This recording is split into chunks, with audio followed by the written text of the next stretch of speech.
Ilia Belov, aged 22, and his sister Nadjedzha Belova, aged 20, leave Dundee Sheriff Court on the 11th of June 2026, after the co-accused were both found guilty of the charges that brought them before the court. Ilia Belov was found guilty on charge 1, of behaving in a threatening and or abusive manner which was likely to cause a reasonable person to suffer fear or alarm, and that he did utter sexual remarks, approach and follow a group of 4 young girls aged 12 to 14. He was also found guilty on charge 3 of assaulting a 12-year-old girl by seizing her on the body and pushing her to the ground. Nadjedzha Belova had previously pled guilty on the 15th of April 2026 to charge number 2 of assaulting a 13-year-old girl by seizing and pulling her hair, dragging her to the ground and striking the girl to her head to her injury during the incident in a car park at St Anne Lane in the Lochee area of Dundee. Would you like to do more poses? Sorry? Do you want to do more poses like last time? Sorry? Would you like to do more photos like last time? Of course. Poses? Yeah? Even if you want 1,000. Yeah, sure. Pictured now, the brother and sister entered the court earlier this year on the 15th of April in the afternoon after the female had entered a guilty plea at 10:44 that morning via an interpreter and her lawyer Mr McCormack. As Ilia Belov had not pled guilty, the hearing resumed to hear evidence from witnesses in his case. Thank you very much. Thank you. Due to time constraints and witness availability, the hearing was part heard and resumed again at the Dundee Sheriff Court this June. After being found guilty, their sentencing was deferred until the 5th of August 2026 to allow for criminal justice social work reports and restriction of liberty assessments to be carried out. The case followed a social media storm after Belov posted a video online of himself which showed him goading a distressed young girl into showing a knife and axe that she was carrying on her person. The video showed a number of young girls in distress who accused Belov of hitting the 12-year-old girls, and in which they call the Belovs kid bashers, while screaming at him to get away and to stop hurting their little sister. The court heard evidence from the 3 young girls, who cannot be named due to their age, and Sheriff Tim Niven-Smith found that their evidence was corroborative of each other, the police witnesses, and the CCTV evidence presented by the Crown prosecution. The sheriff described their evidence as eloquent, especially considering their young age, and rejected Belov's evidence entirely, stating he found it neither credible nor reliable and wholly unconvincing and self-serving. He found it to be revisionist and an excuse. Both Belov and Belova, who are said to be from Bulgaria, required interpreters during the trial, but the sheriff noticed when Belov took the stand to give his evidence for the defence, he answered without the need of a translator, but the translator was not removed. The sheriff also noted that Belov accused the girls of calling him a son of a bastard, which the Dundee sheriff described as a curious turn of phrase for a Scottish person to say. Belov had submitted the special defence of self-defence, that he acted to protect his sister and himself from imminent harm. But it was noted on the CCTV and in Belov's evidence that he approached the girls, did not phone the police, and did not move away from the girls when he claimed to have first become aware of the knife, which he claimed to see hidden under the back of the t-shirt of the girl who is not yet in front of him. Controversially, the CCTV, which Police Scotland had previously said did not support the claim of the girls, was key evidence in finding the pair guilty of the assaults.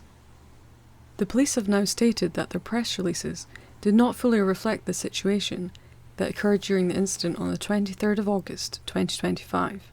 The incident locus was between Farm Foods Supermarket on St Anne Lane, Balgay Street, and the Cooper Angus Road in Dundee. CCTV from the service entrance of Farm Foods was shown to the court. It was handheld footage filming the CCTV monitor screen. It showed this approximate angle and showed Ilia Belov and his father crossing from the left across the road to Farm Foods. At the same time, the girls crossed from the right-hand side towards the curved ramp lane of Balgay Street.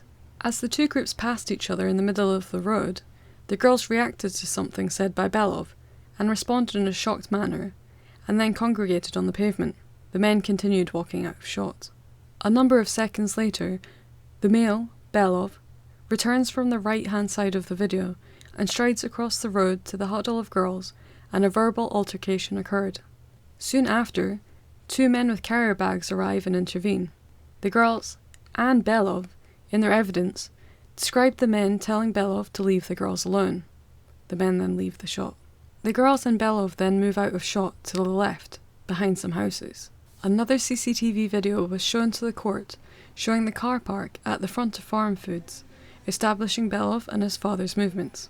The court was also shown CCTV filmed from Adamson's Court high-rise, which captured the dual carriageway and a wide-angle view of the road, Farm Foods, and the ramp path where the assaults occurred. The video showed the agitated girls and Belov interacting and moving down the ramp, with Belov seemingly on the phone pursuing the girls. After a short while, Belov's sister, Belova, appears at the top right of the footage, running across the dual carriageway, and she immediately grabbed one of the girls by the hair and throws her to the ground. Almost concurrently, Belov violently pushes another girl who had stepped forward to assist her sister who was being attacked. Belov was seen to push the girl to the ground, and the girl, in her evidence, stated this push caused her to hit her head on the railing. The girl is then seen to produce what is now known to be an axe and knife, and Belov follows the girl, filming her on his phone. The girls then dispersed, and the court learned from verbal evidence that the girl then ran away and deposited the knife and axe on the nearby roundabout, where they were discovered by the police dog handlers. The court heard from 2 police personnel who were driving a police van that was flagged down by the girl who was assaulted by the female. She had run away across the centre of the dual carriageway where she alerted the passing police. The police described the girl as frantic, crying and screaming, that a male had followed her and hit them. The footage then ended when the van drove out of shot to manoeuvre to attend the incident. The CCTV aligned with the sequence of events described by the girls and showed the police and media narrative to be incorrect. The sheriff found that Belov did say to the child, "Come here, sexy, I will show you how to have a good time," and found that Belov had been enraged by them when they called him a fucking creep, and then shouted at them, and called for his sister to the scene, where they did both assault the young girls. I spoke to the mother of the girls who were assaulted, and she told me she was glad it had all come to light that he is guilty. It is a relief for me, and a relief for my daughter. I am happy he was found guilty, and it will give peace of mind for the girls, and we can work forward from now on. Thank you for watching. If you appreciate my work, please consider subscribing and supporting my work at the links below. Follow my Substack for further information and court reports. Thank you.